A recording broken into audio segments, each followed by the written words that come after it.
Welcome to Season 2 of Heart of the Gulch. On this episode, we sit down with Kira Lynn, a phenomenal musician and female entrepreneur, owner of 12 South's Want a Spoon cereal bar. Let's go.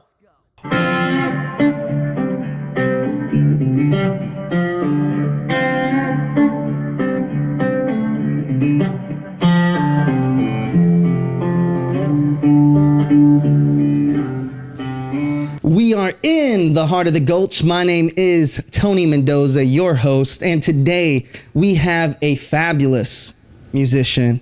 We also have someone that's from Alberta, Canada, which is kind of crazy. That is super far away from Nashville, Tennessee. We have a first-time business owner and entrepreneur, a female entrepreneur with Want a Spoon cereal bar that's located in the 12th South neighborhood. Oh my goodness. So we have the one, the only, the unstoppable Kira Lynn. How you doing today, Kira? Good, thanks. What an introduction. Well, I'm glad, starting 2023 the right way. Yeah. I always mess up my intros. No, you did great. I appreciate it. Thank you. Awesome. How's your 2023 coming so far? Great. I just got back from Canada, stayed a little longer. I usually do that. I don't book a return flight, and then I end up being like, I want to stay, and then stayed for Ukrainian Christmas as well with my dad. So yeah, it was great. Well, so let's talk a little bit about Canada. Yeah. Now, I just went back to San Antonio. That's where I'm originally from. And I realized really quickly in San Antonio, everyone's so nice to you. Yeah. And you know what they say about Canadians, right? That they're super nice. Yeah. Now, I'm curious. Tennessee, Nashville is Southern. Yeah. But would you say that Canadians are even nicer than Tennesseans? No, when I came here, I think, yes, we have a lot of nice people in Canada, but I think that there's really, really nice people here in Nashville too. We laughed because, we always say sorry. I feel like I'm notorious for saying sorry actually too much. And so when we first came here, my parents and I, we'd be like, oh, sorry. And then they'd be like, you're fine. And we'd be like, what is that? Like, you're fine? Like, we didn't hear that before. The accent, a little bit more of an accent over here, right? Yeah. No, but everyone's been really nice and welcoming, and it's such a community in Nashville. So I'm blessed to be here. Well, I got to ask about a little bit of your upbringing. Yeah. So coming from Canada, tell me some of the major differences between, growing up there versus coming to the States. I don't know if there's like a huge difference. Of course, I miss the mountains. I love being able to be, 2 hours and a half or 3 hours from the mountains. We grew up going to Jasper, Alberta. And then you come here, and especially like the humidity when it's cold, like today, I can't believe it's snowing. I left in Nashville snow today, and it's coming back to snow. Yeah. And it's like, but it's this wet cold. It's like humidity, and then in Canada, it's more of a dry cold. And then in the summers here, it's so hot. I'm like, oh my gosh. I remember my first meetings, walking down Music Row with my guitar and like heels. And I'd be like, this is miserable in the summer. And it was like heat waves when I was here. But yeah, no, I think that's kind of like the main difference, I would say. Just the beautifulness of the outdoors. Yeah, I do miss that a little bit. I went to Gallenberg, which is like a few hours away from here. And that was really cool, but different vibe. It felt like the town felt like a little mini Broadway or something. It's similar. Have you ever been to Branson before? No. So Branson is just the same way, where it almost feels like a strip, like a Las Vegas strip on the strip. Yes. But one thing that I can say just from experience of going to Canada is that you will not get the mountains. You won't get the scenic view. Yeah. And not only that, it seems like everywhere in Canada is more or less a lot more cleaner. I don't know how to explain that. I could see that. Maybe it is the fresh air, and like, maybe, you know what I mean? What it's a little different. I breathe a little different there. There you go. So when did you move to Nashville? When did you make that transition to Nashville? So I actually was on a trip with my mom and my brother. And it was, like almost 10 years ago. And I was in LA in Beverly Hills, and I met a guy named Irving Azoff. And I didn't actually know who he was at the time. And my mom is great. She's a momager, not now, but she was. And she like looked him up, and anyways, she found out he's, an icon in music. He's he's behind the scenes of so much. And so my mom sent my music without me knowing, and just because she didn't know if they would hear back or whatever. Why not take a shot? Yeah, exactly. And his wife Shelly Azoff called and said that we love her music, but they were managing, I think, like the Eagles, Christina Aguilera, really like names. And so but they said that they can refer me to Nashville Nashville, LA, or New York. And I probably would have said, which in hindsight, I'm glad I didn't get the choice, because I probably would have said at the time, like, LA, you know. Everyone would have probably said that. But thank God that my mom made that decision for me, and it was the right decision. And so it opened up a lot of doors to Nashville, and started making mini trips with my parents. And then in I think 2018, it took me a long time to really fully commit to moving here, because I'm really close with my family, and I also was always worried on plan B. Like, I always wanted to go back to school. I went in the music direction in university there in Edmonton, and then I also went back into public relations. So I always wanted to have something else, but then I realized you just got to take a leap. You got to take the leap of faith. Focus on plan A. So I love that, because every mom is that manager, momager. Yeah. Even my parents as well. And the thing is, I agree with that 110%. It's all about everyone that we've interviewed here in the Heart of the Gulch. They took that leap. Yes. And when they took that leap, it's scary at first. Yes. 100%. But the only way you're going to be successful is if you absolutely take that chance of faith, you know? 100%. Now, what about so you said prior to being noticed and moving to Nashville, you were singing. So how long were you singing originally? So when did you start singing? So I grew up, my mom put me in all the lessons, and I'm really grateful for it. Now, looking back, I probably argued a little bit about it, but no, I'm so thankful. And I had, all the dance lessons. So I grew up on a stage, essentially. And then with music, I started really finding I don't know, more like the melody and the rhythm. And I always loved storytelling. I always had a journal and was always writing. But then, I didn't really it wasn't I guess you're not really taught to write a song. You know what I mean? It's a different creative mindset versus everything else. Exactly. So, but I will say, I had the opportunities. I mean, that's what I'm really blessed to have, because I had my mom got me a piano and all that. So that's when I originally started writing, was on the piano, and finding these melodies and then kind of just turning it into a song. So were you in any contests when you were younger? I a little bit. Mainly though, I got my way through singing through different charities and giving my voice back to the community.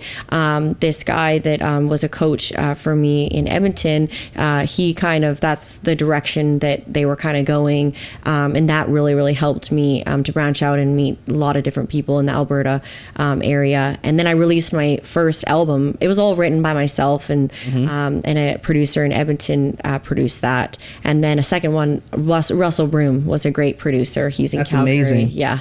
So. Well, I mean, when we're talking about your music, and I know we're transitioning a little bit into Nashville, but in Nashville, I've listened to maybe 3 or 4 songs of yours. Okay. And what I can honestly tell you, from just listening, just doing research, is how much of your soul you really do put in your writing. Oh, and I mean, seriously though, when I listen to your music, a lot of people have a crazy voice, amazing voice where it's they could really be singing about anything. Yes. Then you have people that are just really not great at singing. They're really great at writing. Yeah. So they have publishing deals, right? But then you got yourself, right? Which is, how to sing. You have really good sonics, really good vocal voice.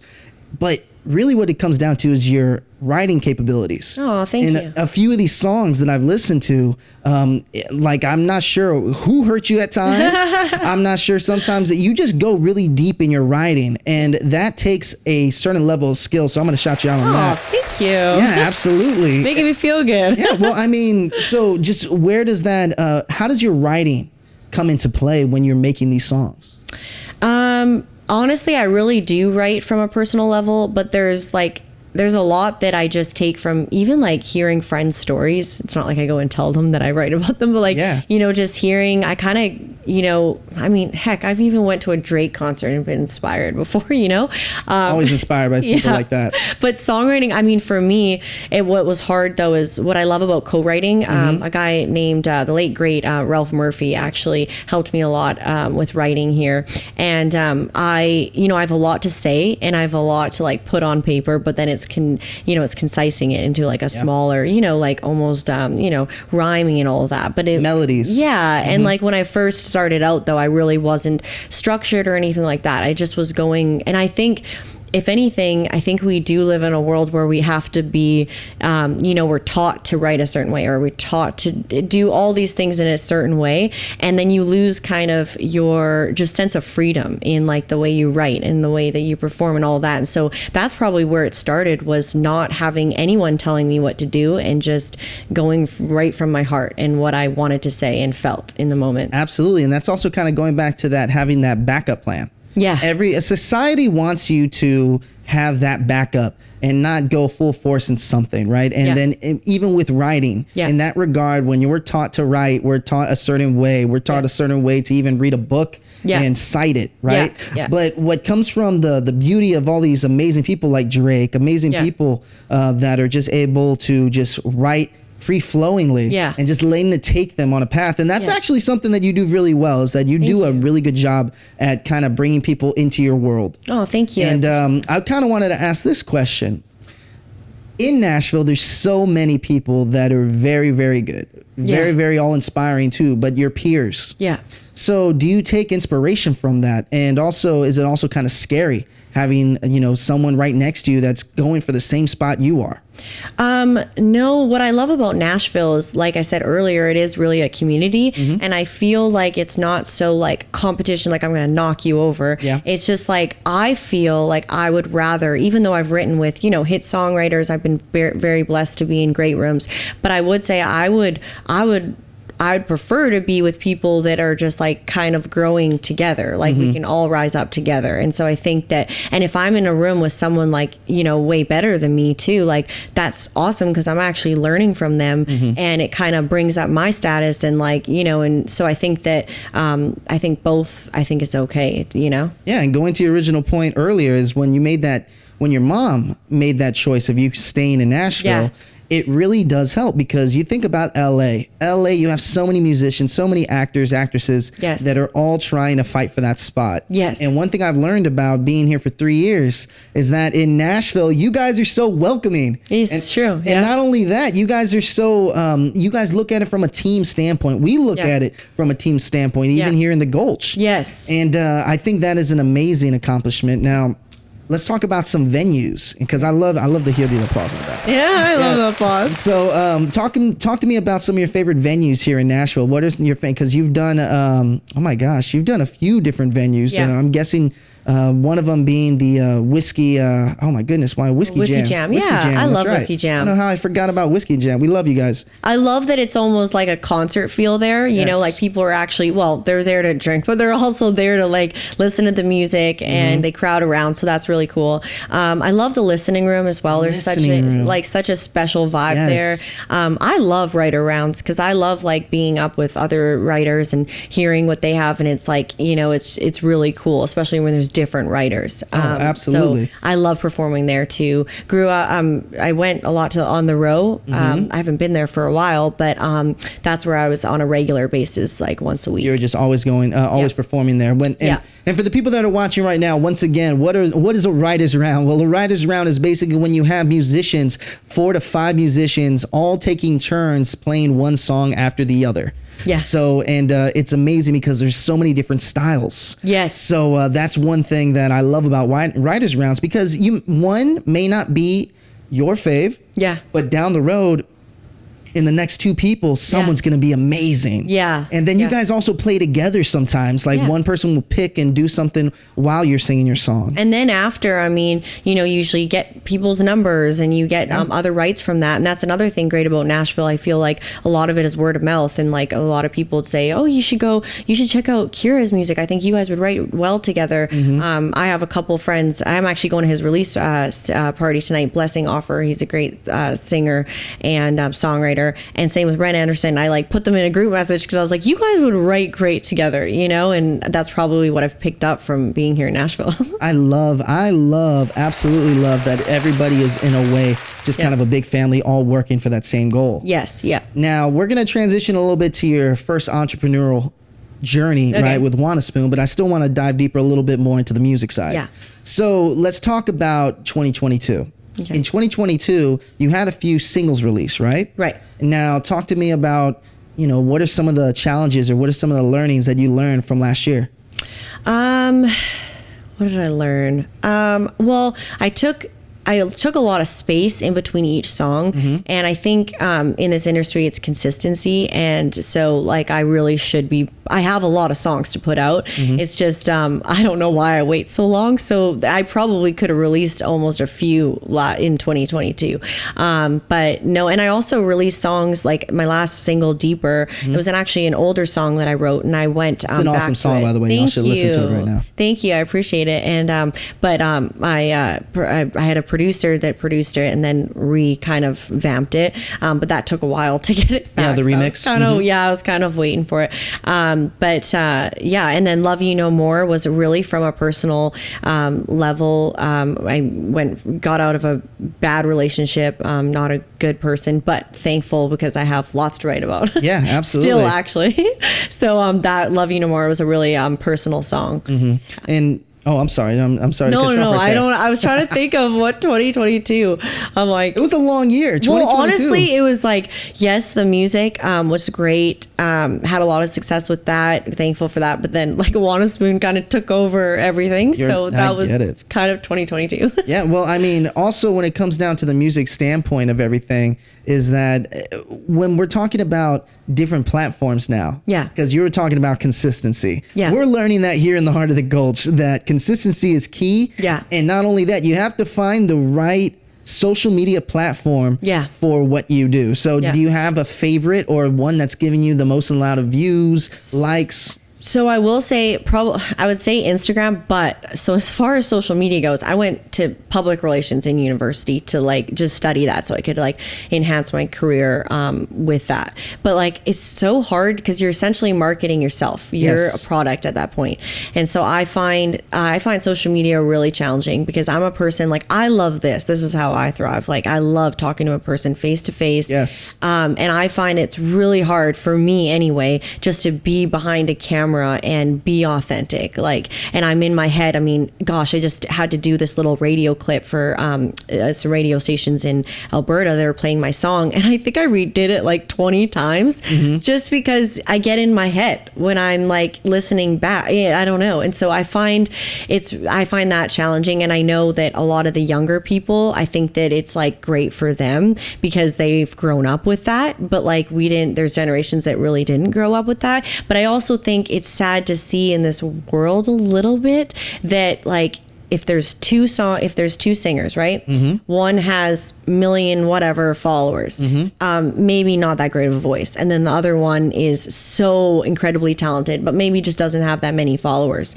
I mean, the record label, unfortunately, are going to go for the one that can market for the audience. Themselves. For the audience, and so that's what's like tough because I'm like, oh shoot, like it's just hard, and the TikTok dances, I haven't even made my way there yet. Well, hey, shout out to that. I love that actually. Because to be honest with you, I'm trying to stay away from TikTok, but it's inevitable. I'm already all over TikTok because of it. But one thing that I'm noticing is that, yes, you're absolutely right, that you could have an amazing voice, but no one really hears as much. But if you have that following, you have that group around it that is supporting you, it may get out more. But I think what's one thing that's really interesting, if you put that person that is singing in front of their camera every day, all day, and then you take them to a whiskey jam, or you take them to a songwriters round, you may see them crumble in your very eyes. That's true. And that's one thing that we're not really an older generation. I'm not going to say that we're an old generation because you're still watching this on YouTube, right? So we're still technically savvy over here in the heart of the Gulch. But definitely when it comes down to people performing live, you can't beat it, I'm guessing, huh? No, I love that. There's something just so pure and honest, and I love live music.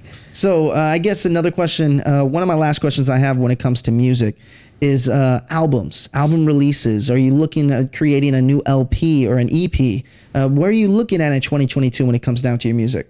Honestly, I've been talking about releasing an album just because I have, some older songs that I would love to have, all on one album. And then I also have newer songs that I would love to get back into the studio and record. That could be possibly a new goal in 2023. Well, absolutely. And last question I got is when it comes down to your fan base in Canada you've kind of mentioned it before that the Canadian radio will play your music. Do you love having that support from not only the States, but also having Canada as well? Absolutely. Yeah, it's really special to have that. You know, I've done all the radio tours. Shout out to my mom throughout all the snow and everything. Shout out to Mom. We definitely were on some sketchy roads throughout the night going to those radio tours. So yeah, I'm really blessed that they continue to play my songs, and you know, so I'm really grateful for that. And you know, I want to get now my songs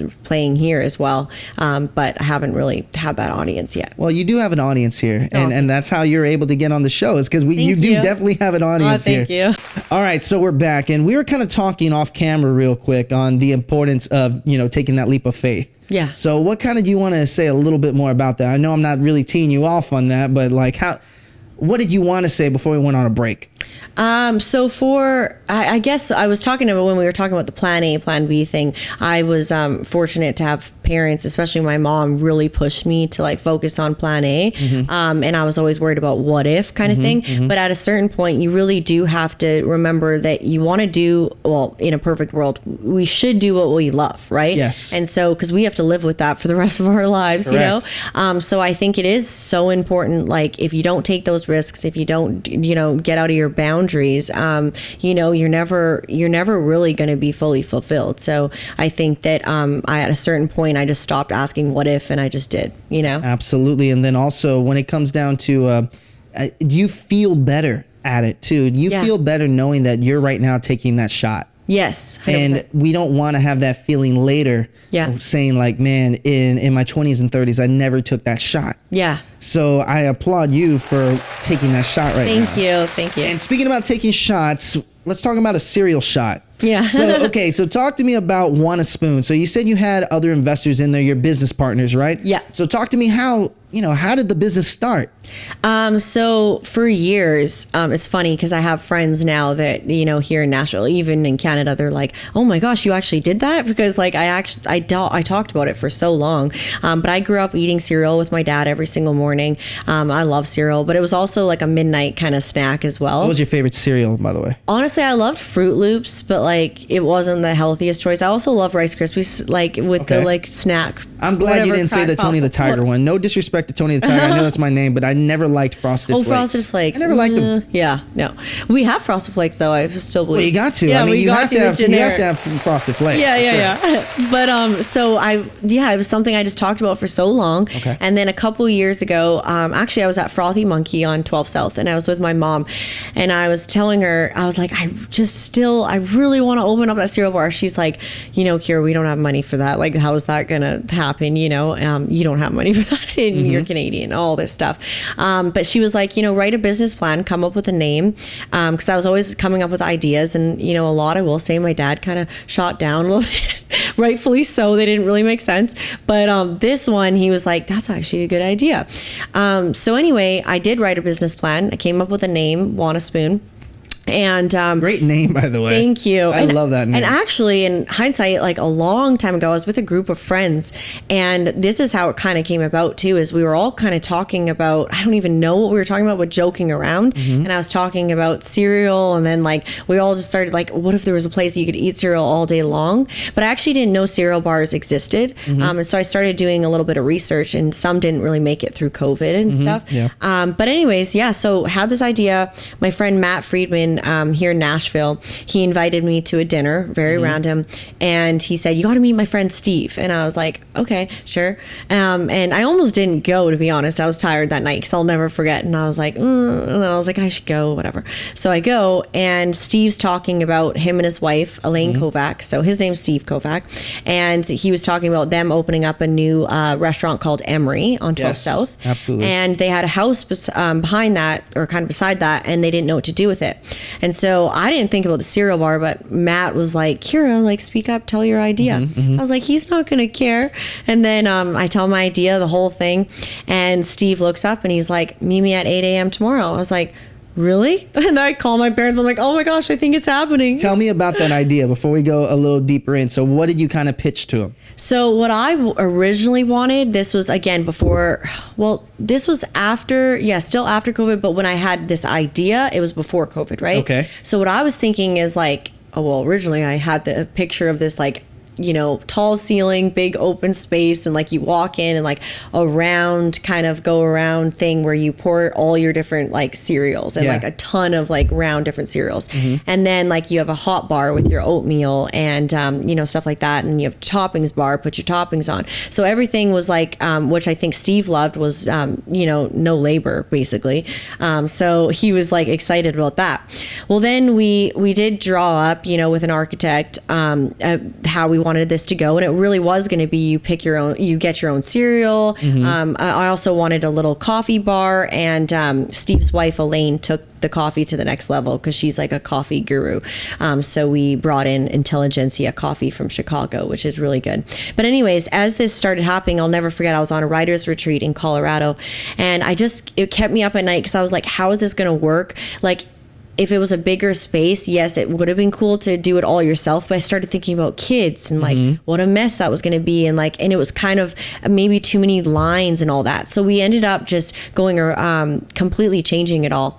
And now it's like a horseshoe shape in the middle of this house. And, you know, you go up almost like a Chipotle. You go down the line and, you know, and you get what you want. Yeah, exactly. But someone does it for you. Yes. And I think it works out better. I always am curious though about that. Because, you know, it would have been no labor and it would have been great to just do it get yourself. it and you do it yourself. And go, you know? Well, I mean, when it comes down to cereal, you're right. It can get super messy. Yes, when it comes that's down what to I started cereal. thinking about. And even these dispensers we have after, there's almost like there's a ghost or something because like you'll be pouring it and then you'll walk away and like cereal will still be coming out sometimes. So and you guys were thinking about doing this during COVID. No, so I thought I was like coming up with this concept way actually before COVID. Yes, but I mean when during you pitched, COVID, exactly. it was kind of. I guess COVID was still happening. It was 2021, I believe, right? And that's when you guys started going into the whole planning process and start, I'm guessing, architectural wise and everything like that, right? Business from not only just an idea anymore, right? The money's already putting into it. So you guys were just getting off of COVID, right? So COVID was just finished. Sorry, this keeps falling. There we go. You're good. So just leaving COVID, 2021, things are still uncertain. Yeah. I mean, how much stress was that in 2021 dealing with that before relaunching, I think, in 2022? Well, so I'm grateful to have, you know, two amazing business partners in the sense that, you know, husband-wife duo, they own distilleries here in, which is very successful, and also in Arizona. And they're used to restaurants, but they're just like so positive, right? And they're just people that like, if you hear a no, well, there's another way kind of thing. And so that really like pushed it. And also Steve has his own construction business as well. So that kind of moved along the process. But the hardest part was honestly getting a permit. Permit it took almost like 8 months to get a permit to even build. So we talked about it for so long, and I wasn't sharing it with too many people in the start because I was like, you know, you never know. With music, you're getting told so many things like, I'm gonna sign you, or this is gonna happen, or this, right? And then it kind of falls through. And like with this, I was just waiting for it to fall through or something. And then and then when we opened last July, there was no planning or anything. But Steve was like, listen, we've got employees. I did a quick little training with them. And he was like, we just got to open the doors. I see too many people walking past and wanting to come in. I was like, we're not ready. Like, I didn't sleep all night. I was like, there was no prep. Like, I thought we would have like marketing and like all this stuff. And so we just like literally opened the doors. And we got a lot of hype in the, you know, right off the start, you know, from bloggers. Bobby Bones made a post, you know, so great exposure and you know, the it's a new news concept, network. and also because you're also in the not to cut you off there, but you're in 12 South. Yes. And 12 South, for the people that are watching this that are not from Nashville, is one of the trendiest areas, just like the Gulch. Yes. So I mean, what also I kind of want to ask, what made you guys pick 12 South of all locations? Well, actually, how weird is this? When I was at Frothy Monkey, I told my mom, I said it would only work. I feel like it would work on 12 South. Like, I feel like that's the only place constant it could work. People are walking. Because constant people, right? Because like at the mall, you're not going to go like, let's go to the cereal bar. You know, you're going to go to Cheesecake Factory. Like, you know what I mean? So, but Starbucks no, Steve, it's just the scariest one. Yeah, exactly. But it literally was just because Steve had that space. But it was just kind of serendipity because then I get there and I'm like, oh my God. gosh, like, and the address is 1111. And I was like, oh my gosh, like I got chills. That's amazing. And I mean, because 12 South is the best place right now. Yeah. When it comes down to people actually walking to Nashville. Yes. Outside of Broadway, because that's a totally different monster. Yeah. The Gulch is kind of like that, where there's a lot of people walking in the Gulch, but at the same time, when you think about, hey, I want to go outside. Yeah. I have bachelorette parties, bachelor parties, you Yes. name it. 12 South is that area where it's not all the hoopla. Yeah. You don't have to deal with these humongous, crazy buses driving Yes. through with people yelling off the side of it. No, it's very different. Family friendly too. Very family friendly. Well, originally I tailored it. I thought more to I thought college kids, bachelorette groups. That's what I thought was going to be our main, audience, really. And then it ended up being kids. Like, of course it was. I mean, love that. duh, but I wasn't thinking that. I was thinking, yeah, there's gonna be families, but I was thinking it was gonna be this cute, kind of, I don't know, just different. And then now I'm realizing, wow, it's really kids, and there's nothing that warms my heart more. And That's seeing amazing. these kids just huge smiles, it's like Christmas to them. You're showing them a dream. I know this is gonna sound very deep, but I want you to put yourself in your shoes at their age, and they see what you're able to accomplish. Yeah. They see a successful, beautiful lady that's able to create music, able to be a female in a business area, which is amazing, in the hottest area of Nashville, putting on something that is so genuine and so fresh from a little kid's standpoint, because we all love cereal. Oh, So think of it that way. And when these kids are coming in, they're at all because they're seeing something that someone was able to create. Oh, yeah. So I love that about it for sure. Thank you. And also, everything was really just hands-on. Steve, Elaine, me, our project manager, Lauren Greenlee, who's a great friend of mine. She helped, my mom did a mural. My mom's an artist, so she has her own art gallery in Edmonton, the Walk Gallery. Go check it out. Boom, plug. Anyways, but then even, thank you. And then even, the Fruit Loop wall, right? Originally I had this concept, kind of drew it out, and I wanted actual cereal, Fruit Loops plastered on the wall. And I saw that you can do that, because I see there's places with paintings and stuff, there's actual food sometimes on a painting. So I was like, you can do that. But then it just ended up we thought of all these different ideas. And then Lauren was like, oh, what about if we make them out of plaster? And because Steve wanted big Fruit Loops. Mm-hmm. Steve's always go big or go home. That's his attitude. So he's gotta be big. We gotta be able to see them. So these took so long. Lauren and her dad, Jeff, who is they're owners as well as of Emery. And anyway, so they made all this out of plaster, so many they're little donut shaped, but they're Fruit Loops. Supposed to be bigger ones, and we spray painted them. Lauren texturized them. I mean, and then us trying to glue them on. Sarge, also one of the owners of Emery, he ended up finding out a way to actually make them stick on, because it wasn't sticking because they're heavy. So it was all this trial and error. Yes, and even the swinging bench, I had this designer swinging bench I wanted, and Steve's I can make that, and I was I don't know, anything that I said that I wanted, he was I can make that. Shelves, I was we need these. Shout out to Steve, man. Yes, I know. So really everything, and we got a cow out back, a big life-size cow, obviously fake, but you can milk you can milk it. That's so crazy. So we have that, and that came all the way from Scotland, which is kind of crazy. And then the spoon-shaped fence, Steve had that idea, and he shipped it in from this. Almost sounds like a Arizona. Willy Wonka candy. I know, it really is.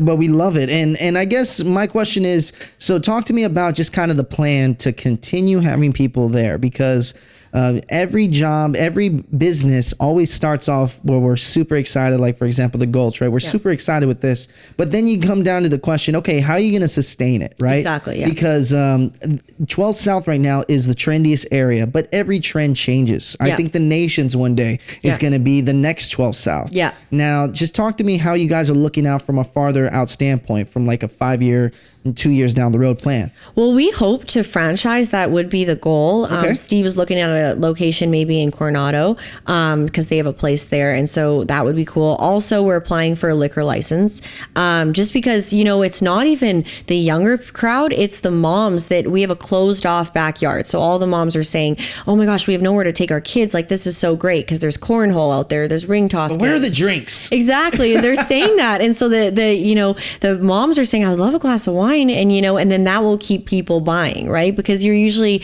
buying a cereal bowl or getting ice cream, a coffee, and then you're leaving, right? So gosh, mom cannot be getting drunk while the kids are getting chocolate wasted with all these cereals. Oh, I'm sure if I have a kid one day, I'll need a glass of wine. Well, no, hey, shout out to that. Yeah. Okay, well, so we do have another segment on our show, and this segment is called Crowd Noise, where we have you guys submit your questions, voice questions that they wanted to ask you. Okay. All right, let's get down to crowd noise. You ready for crowd noise? Yes. All right, let's do it.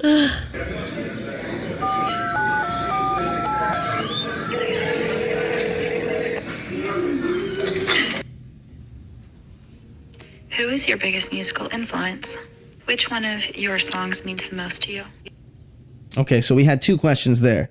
So I guess the first question was, who is your biggest musical influence?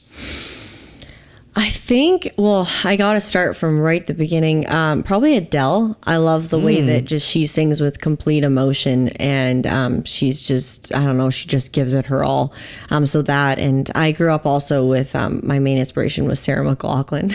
Sarah McLachlan. Yeah, like I haven't even heard her name in so long. Yeah, seriously, I haven't just heard the way that name. she played, again, the piano, like, I don't know, I love like when someone just like pours their heart out and just sings from their heart, and it's just like so powerful. I mean, that makes a lot of sense though, because like Deeper, for example, your song, you have so, like I said, you really know how to pour your soul out writing wise, and when you sing it sounds gorgeous, right? So, but I'm guessing this is where it must originally come from, because you just said Adele. Yeah. I mean, when we talk about soulful and we talk about having some lyrics that people are like in awe of, I mean, Adele is definitely one of those people. Yeah, 100%. And so outside of Adele, I mean, another thing that we have to talk about is your genre. Right. Your genre isn't necessarily country. No. It's not necessarily pop either. I know. And I'm trying to figure that out. you're kind of definitely in your own genre. Yeah. It's so much better than saying all over the place. A better genre. So you're just in a genre of yourself, right? Yeah. So talk to me about the challenges it gets to marketing that, because you don't have one area to go to. Yeah. Well, growing up, to be honest, I didn't listen to a ton of country. I did listen to a lot of pop stuff. So that's probably where that comes from. And I love like the soulfulness vibe, like with just like a singer and a piano and like maybe some harmonies or something. I love that. And so that's probably what that was. And then when I came to Nashville, though, through the Irving Azoff contacts, I got put with a lot of different country writers that are so phenomenal. But like then it kind of just pigeonholed me into just this like country, because I look like the country girl, kind of like with the blonde hair. I can sound a little country, and I appreciate country though. I love it, and there are certain aspects to my style, but no, it's like kind of leaning towards pop as well. So I see a little bit of both in there, and not only that, the writing of it. So I guess the way I'm looking at the music that you're able to produce is like the writing of it has so much soul, but it's also country does a really good job of telling stories. Yeah, that's true. That's one thing country, that you do really well, is telling you. stories. But then when I hear your voice, you have such a different aspect of it where there isn't really necessarily a twang. Yeah. You don't have a twang in your voice like I hear with other artists in Nashville. Yeah. So it's really refreshing to hear. So that's why I think it's very cool that one of your inspirations is Adele. Oh, thank you. Now, I think that same person had another question in it. So let's see. Who is your biggest musical influence? Which one of your songs means the most to you? So which one of your songs mean the most to you? Which one of the songs?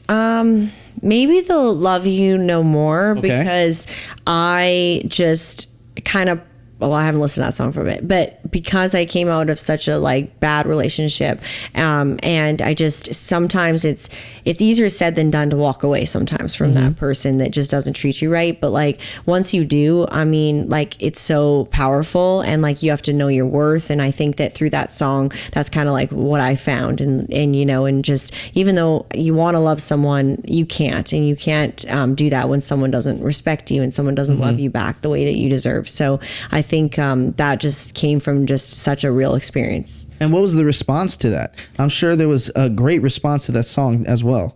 Yeah, I think honestly, I love when people relate to my songs, and I've girls messaged me that say like that really like helped me through like my breakup or something. Like that's why I do it. I want to, I want my story to somehow just affect someone else in a great way. And then when you're doing your writers rounds, right? Because you're still actively doing writers rounds, correct? Yeah. So what is kind of like the fan favorites? So what's one that you just see everyone light up? I think Colorado. So I love Colorado. I love Colorado too. I love that one. Sorry, I wasn't talking about my song that I love, but Colorado in general, I love because it reminds me of Canada, the mountains. And I love Vail, and there's just something so epic about being there. And also it's just such there's so much imagery in that song. And Ren Anderson, one of the writers on that song, really like helped with that because he's such a like poetic, like lyrical person. Mm-hmm. So it just like everything I was saying, he just like totally put it on paper with me. So it was awesome. That makes so much sense that you would love Colorado. Yeah. And just from the aspect of that, it reminds you most like home. Yes, it does. Well, see, I could tell you one thing from coming up from San Antonio, Texas, where in South Texas, it's very flat. Yeah.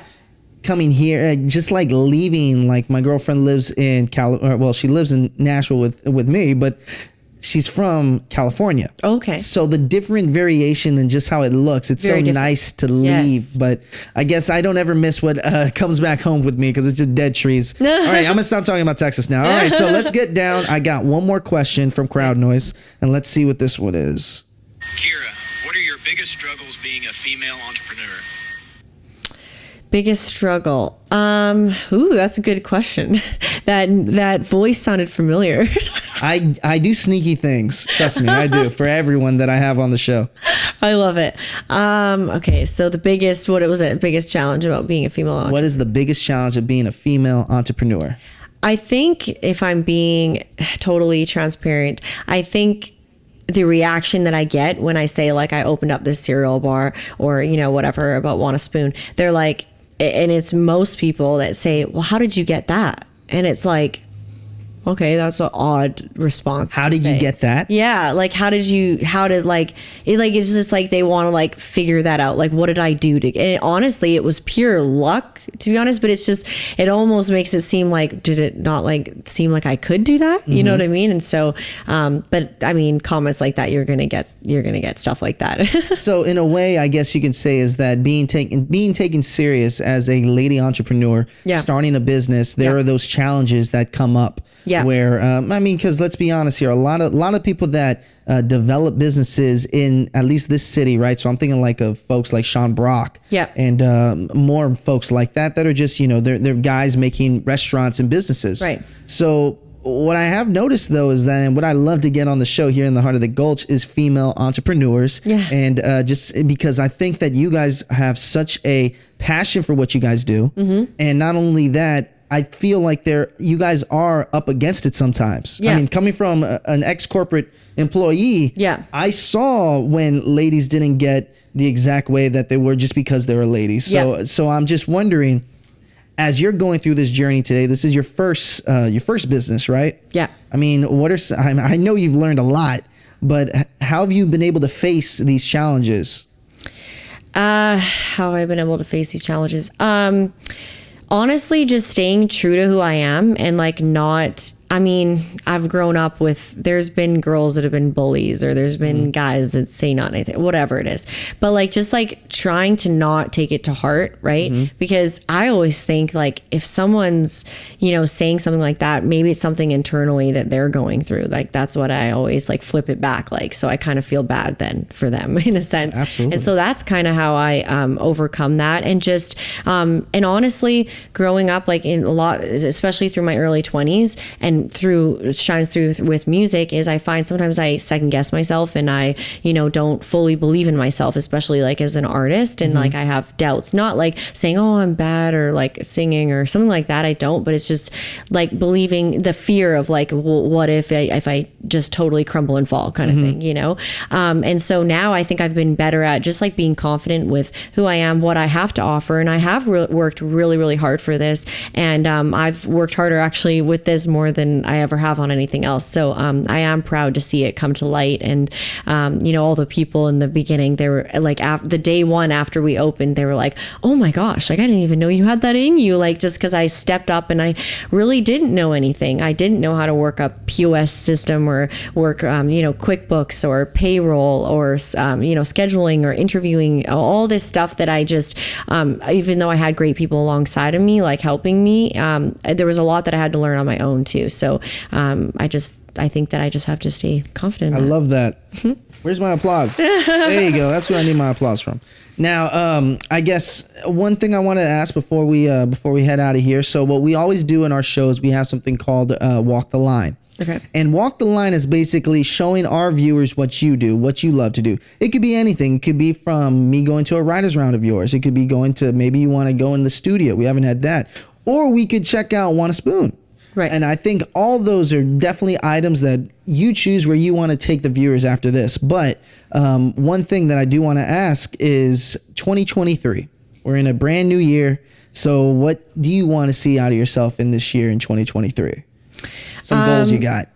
I would say definitely with Want a Spoon, I mean, the swag items and everything. I mean, I want to even step that up more. We have a lot of merch right now, but I want to have more. I want to also maybe find another location for Want a Spoon and just keep it going. And also I want to start, my friend Taylor Stanford, she's going to help me with it. We're going to set up a writer's round down 12 South. At Want a Spoon in the back, because we have a huge backyard. I love that. And it's never been done. So I figured, like, why not have a writer's round, and I can perform, other people can perform, and we have s'mores outside too. We have fire pits. We'll have alcohol, so that would be something that I think would be really cool. And then also just working towards that album that hopefully I want to be able to release in the next year. Well, I love that. Thank you. So what I got is what we do is, like I said, this is going to be the Walk the Line segment. So what I need you to do is look straight into that camera and just say your name. So, hi, I'm Kira Lynn, and this is how I walk the line. And then we'll transition to it. All right? Hi, I'm Kira Lynn, and this is how I walk the line.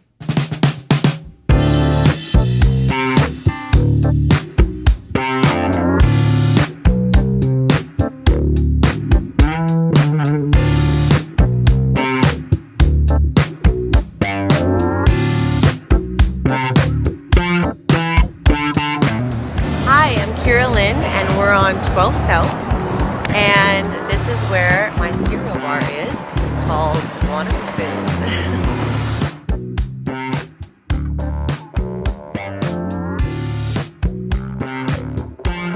My vision coming to life, or I guess it came to life. It's still coming to life. Want a Spoon was so fun creating. We did it, my business partner, Steve Kovac and Lane Kovac. Steve owns a construction business, so that was the fun part. He could kind of build whatever I wanted, and I just kind of drew out, even with the white seating here, the wood picnic tables, they literally were from Home Depot, and they were dark, and we just spray painted them, and then I wanted full looking umbrellas, which actually found out those are for the beach, which is okay, whatever. Ended up creating, a bottom for them. So originally this was actually just a house. It was a brown house. People lived in it. So to see it, I wish I got to do on Instagram like a before and after, because it's kind of crazy what it was to what it is now. But Want a Spoon, it was super fun. My mom's an artist, so I kind of drew out with her what exactly I pictured it like. And so, I wanted stairs right here. Everything that you see was just between my business partners, me, my mom, Lauren. So the cool thing too is because, this is foot traffic. So you get lots of tourists, you get lots of also regulars. But people driving down the street of 12 South, they'll see this and they're like, what's that? And then they'll come over here, and that's kind of an attraction thing, which is really cool. We're going to add some also neon signs to say, coffee, ice cream, just because sometimes people are like, oh, what is that? And it's just the curiosity that brings them in.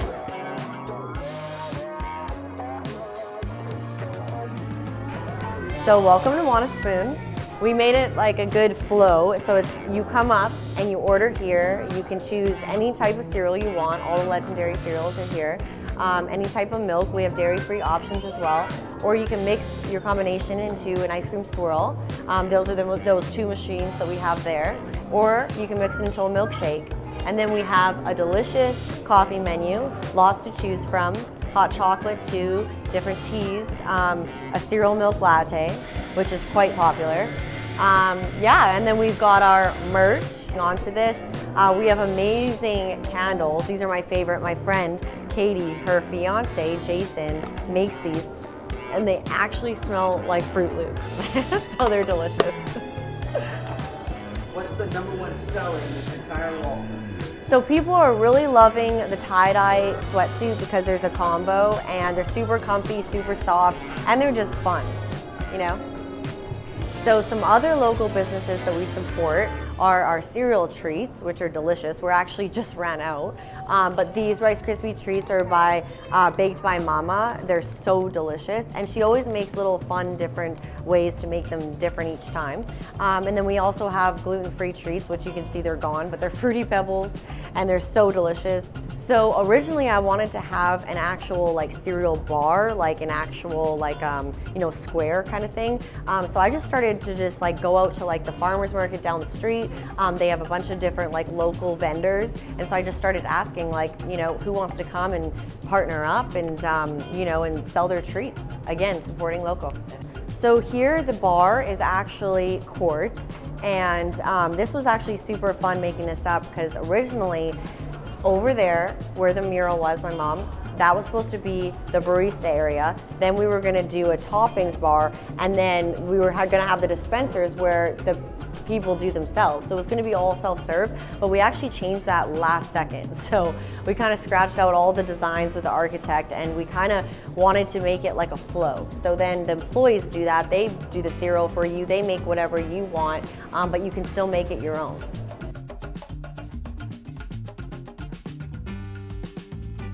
Okay, I know that I said that that was my favorite wall because my mom did it, but this is also my favorite wall because this wall took forever. I originally wanted to do real cereal trickling down, and I was trying to figure out how to do that, and I wanted to make it like maybe like a couch or like some sort of swing, and everything that I said, my business partner was like, I can make that, we can do that. So everything is literally handmade. So just trying to figure out how to make, originally I wanted to do actual Fruit Loops, but then my business partner was like, let's make it big, like let's make it, you know, shine from afar. So we ended up making these out of, like they're like donut molds almost, and made them out of plaster. And the tricky part is because they're so heavy, we actually couldn't glue them to the wall. It was very difficult to do that. So we've got Fruit Loops, which is my favorite. Cinnamon Toast Crunch, we've got Fruity Pebbles, we got Cookie Crisp, which, fun fact, Bobby Bones came in here and he did a post, and I guess Cookie Crisp was his favorite cereal, and we had just opened, so we actually ran out of it. So he was upset about that, but now I'm learning. We have the Oreos, which is so good to crush up with vanilla ice cream. It's so good. Yeah, we have Trix. We have really, honestly, all of the ones that, you know, Lucky Charms, all the ones that take you back to your childhood, Apple Jacks. I'm also trying to partner up with 3 Wishes cereal, which is a healthier cereal, so I'm trying to implement that as well.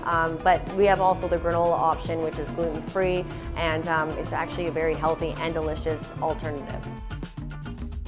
So we have this wall that's, I really, really wanted big spoon or little spoon. Originally, I wanted to do an actual big chair and little chair, so like a mom and her like maybe little baby, but maybe one day, or maybe for the next location, fingers crossed. Then we have this cereal is unbelievable. Actually, my friend Ren, who is a great songwriter, Ren Anderson, he came up with that. I thought it was pretty clever. He wrote my song Colorado with me, little plug there. Anyways, and then I want to take you to the bathrooms because I think they're really cool. Audie Adams as well, that did the side mural and then the outside mural. He did these as well. So this is obviously Johnny Cash for the gentlemen. Ladies, we have the famous Dolly Parton, because how can we not? Apparently she has a studio on 12 South, so I really wanted to incorporate her somehow. And then when you walk into the bathrooms, see, it's like it's supposed to be just like Fruit Loops, kind of like in a bowl of cereal. And it says a cute saying, "You're the milk to my cereal."